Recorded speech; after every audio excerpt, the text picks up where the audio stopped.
Hi there guys, Vino here and welcome to this Vino Prompt production, and in this video I'm going to be talking about the significance, the impact of the 1988 animated film, or anime film if you prefer, Akira. Its impact, its influence on everything that's come before it, and some of the things that it influenced quite directly. So I am literally less than 2 days away from paying for both the 35th anniversary manga box set that came out back in 2017 and was then reprinted or published on a couple of occasions, and I'm also going to be paying for the most recent 4K release of Akira. Unfortunately, I don't have a 4K player to experience it fully, but it does also come with a Blu-ray, and it is a remastered version of Akira, and both the Blu-ray and the 4K have the remaster on it, so I'll be able to enjoy the remaster and enjoy that in as best quality as I can personally enjoy it, and maybe down the road where I get a 4K player and a 4K TV, I can then enjoy it in its full glory. So when I first acquired, I would say, when I purchased but hadn't paid for the actual 35th anniversary manga set yet, I put a post up on the Akira subreddit. And what I basically did was, does anybody have any recommendations, anything that was influenced or directly followed on from Akira that I can investigate? Well, literally over the last couple of days, I finally started acquiring some of those anime, some of those entities, and sort of delving deep into, you know, what was inspired by Akira. And stay tuned for some opinions on the likes of Bubblegum Crisis, Ghost in the Shell, Redline, Chronicle, and Looper, and some other bits and bobs that may be thrown in there for good measure. So before we go any further, we need to talk about the 1988 Japanese animated cyberpunk film directed by Katsuhiro Otomo, Akira. So it's based on the 1982 manga of the same name, also done by Otomo. And one thing I've got to sort of get straight here is this is a really weird thing when it comes to Akira, and it blew my mind when I found out about this. So Otomo hadn't actually, or Otomo, hadn't actually, so I'm probably going to butcher his pronunciation of his name. I apologise to, you know, people around the world, fans of his, all that kind of stuff, to himself and his family. Obviously, I'm going to butcher that name, but it is what it is. Sometimes foreign names are hard for Western people to pronounce. It is what it is at the end of the day. Moving on. So he wrote the anime back in 1982, but didn't actually finish it before the movie came out. In fact, if I'm not mistaken, from reports around the time, it was the movie that sort of took his main focus, took him away from writing the manga, or, you know, illustrating the manga, all the kind of things he did with the manga, and just focused fully on the film. So by the time the film came out in 1980, he only done the first 2 volumes of the manga.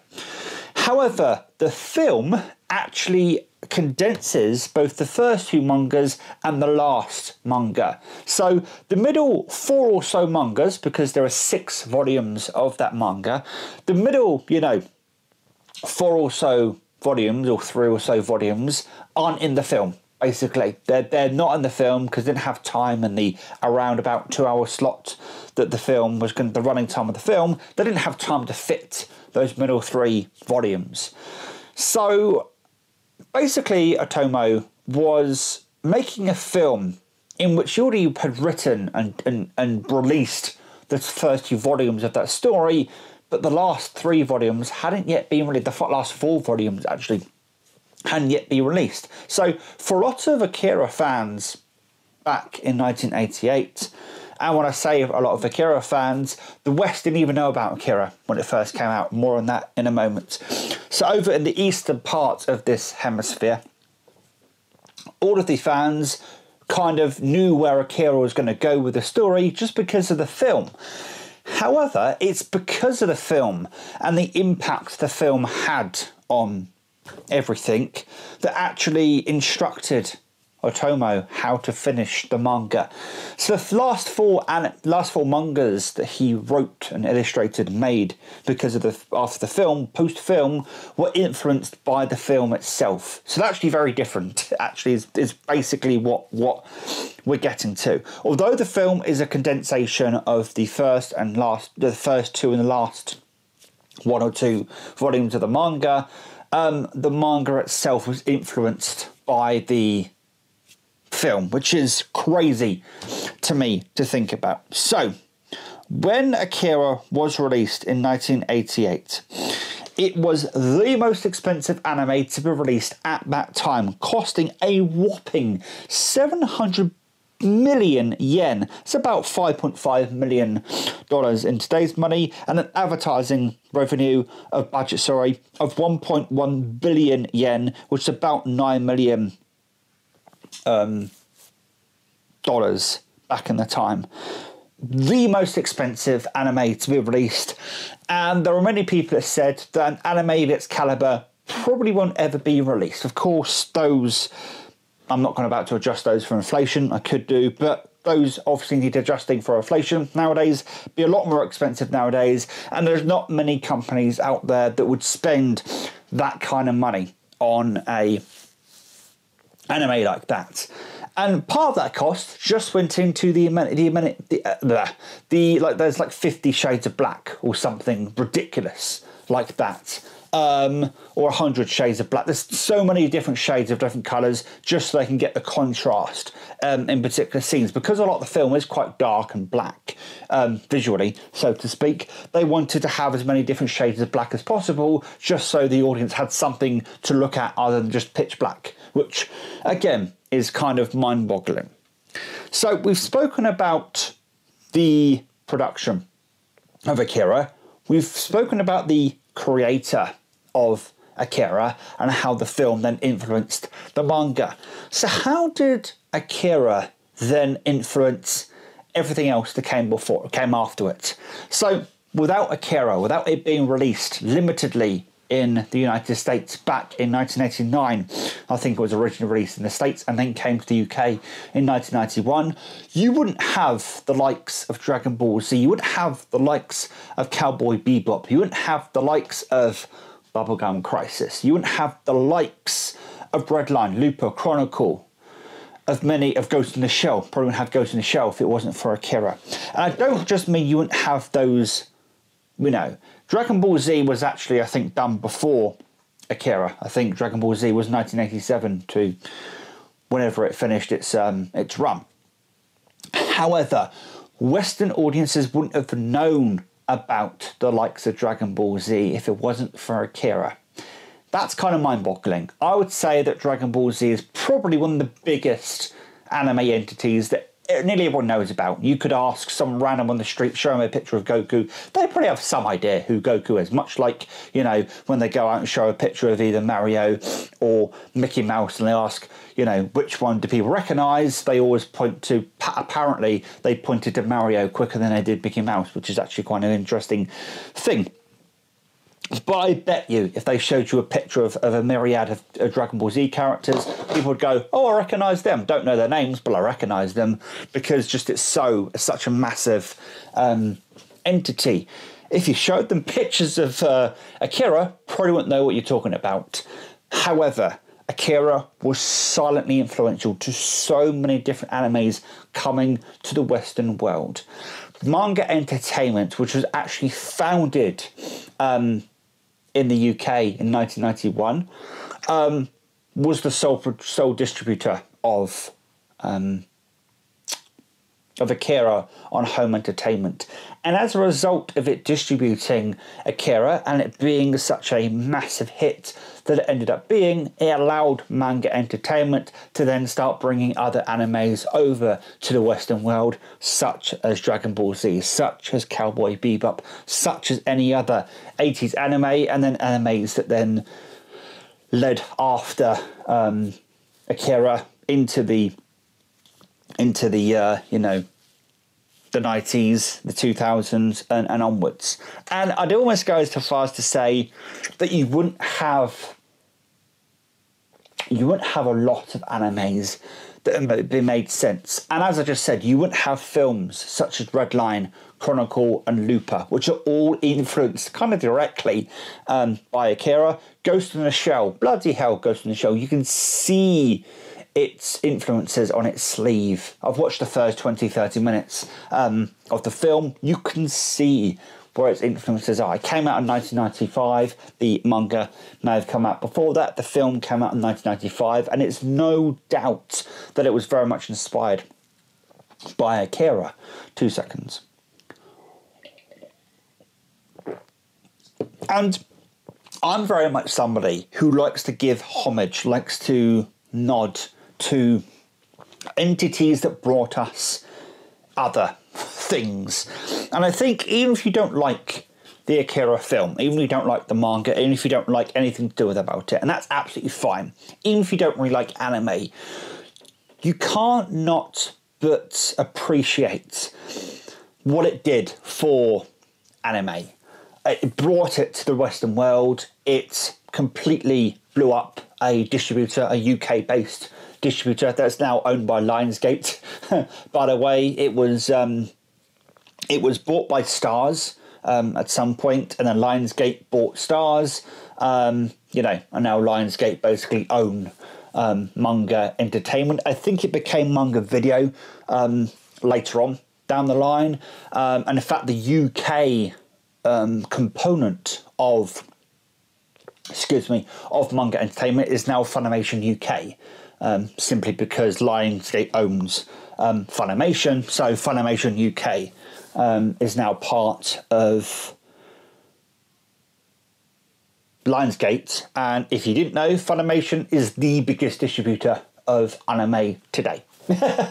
So, I mean, Dragon Ball Z, for instance, is under the Funimation label. I think, if I'm correct, whatchamacallit, Naruto is either under the Funimation or the manga label. If you see that manga logo, you know the one I'm talking about. Or if you see the Funimation logo, all of it's Lionsgate now. And they are the biggest distributor and publisher, if you will, of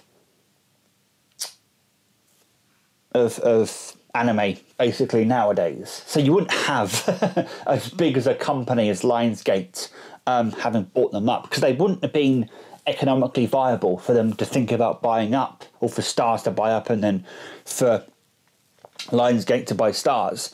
So it's mind-boggling to me, and that's probably how a lot of anime came to Netflix and places like that. Obviously, there is an amalgamation of Crunchyroll and Funimation that's going on, because I think Lionsgate bought Crunchyroll. Let's actually have a little bit of a look on the old interwebs while we wait. Excuse me, while we wait.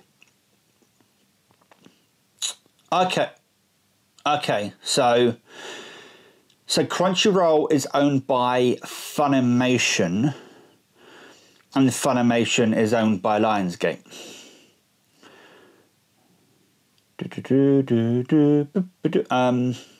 Yeah. So if we now go to Funimation Global Group, they're a subsidiary of Sony Pictures, Aniplex. Okay, this is getting confusing. I swear that Lionsgate, unless Lionsgate just owns, unless Funimation themselves then bought, unless Funimation themselves bought the UK office of Manga Entertainment. That's probably what happened, to be honest with you. Maybe, but still, it goes without saying that however companies were acquired, however they end up becoming what they became, Manga Entertainment was the biggest distributor of anime for a long, long time. Funimation may have now taken over. They may be, owned by Sony and two other companies, but it doesn't really matter. Lionsgate owns the manga license and IPs. Sony and whoever owned Funimation, and between them, they've, you know, and I don't think if it wasn't because of Akira, and also Akira set the standard for how much money people are willing to put into an anime. It also introduced Western audiences to what anime even was in the first place, because to that point it was a complete misnomer. Imagine not knowing about any of the Studio Ghibli films or Ghibli films that came out in the 80s. Imagine our exposure to anime being much more delayed than it ended up being, because that's essentially what Akira did. It catalyzed it jump-started Western audiences' exposure to anime. It may have been a decade, even more, before we started getting, you know, anime. And some of the DVD releases that I've got, and I'm looking behind me, it's not there, my Dragon Ball Z, you know, Dragon Ball Z, Dragon Ball GT, all of those DVDs. I've got the Naruto DVDs. I've now got. I don't think any of those would have come to the Western market as soon as they did had it not been for Akira. I really do think it was that influential. Plus, the film itself dealt with some very, very heavy themes, such as classism, such as what happens when a city is on the brink of war. You know, bullying, you know, gangs and gang warfare and things of that nature. It dealt with some really heavy subjects. It was very gory as well, very bloody, gory and violent, and unapologetically so in a lot of regards. And again, you look at some animes nowadays that are really, you know, out there when it comes to the kind of gore and the depiction of violence that they show on the screen or on the pages, if you want to go to the manga roots. Again, I think they owe a lot to Akira for putting confidence in those companies to releasing those entities out into the world. I think I've gushed about the influence and the impact of Akira enough in this video, and I think you guys now understand why I'm so excited to be paying for and then receiving both of those things later this week. I've got a feeling when I receive the 4K/Blu-ray movie first, I look forward to rewatching it on Blu-ray format. I watched it on Netflix a few weeks back, so I'm looking forward to watching it on Blu-ray. If you didn't know, by the way, Blu-ray is better quality than Netflix, just to put that out there, because Netflix does still require a lot of compression to get it down the wires, almost literally. So when you buy things, even DVD in some respects is actually better quality, better bitrate anyway than Netflix. Netflix may be HD, but DVD can actually be better bitrate in some instances, depending on where you're watching it from. That's another tangent maybe I'll go on at some point. But basically what I'm trying to say is that, you know, watching it on Blu-ray can be a different experience than watching it on streaming, because it is a better bitrate. It's a constant bitrate because it's being read from a disc rather than from a server somewhere, and you don't get any lags or, you know, connection spikes and things of that nature. Anyway, guys, hopefully you've enjoyed this video. If you have, or even if you haven't, leave a like or a dislike on this video, depending on feelings. If your feelings are more complicated, pop a comment down into the comment section down below. Let's make it social. Let's make it good down there. Make my comment section wild, as Grand Thumb likes to say about his particular comment section. And as always, hit the big red button, the subscribe button. It's big, it's red, it's free. Make sure you hit the bell icon, the quotations, make sure they're around it, and you will receive a notification to your device of choice every time I choose to upload a video. How does that sound? All of that is free. I know, kind of weird, this weird YouTube platform we have.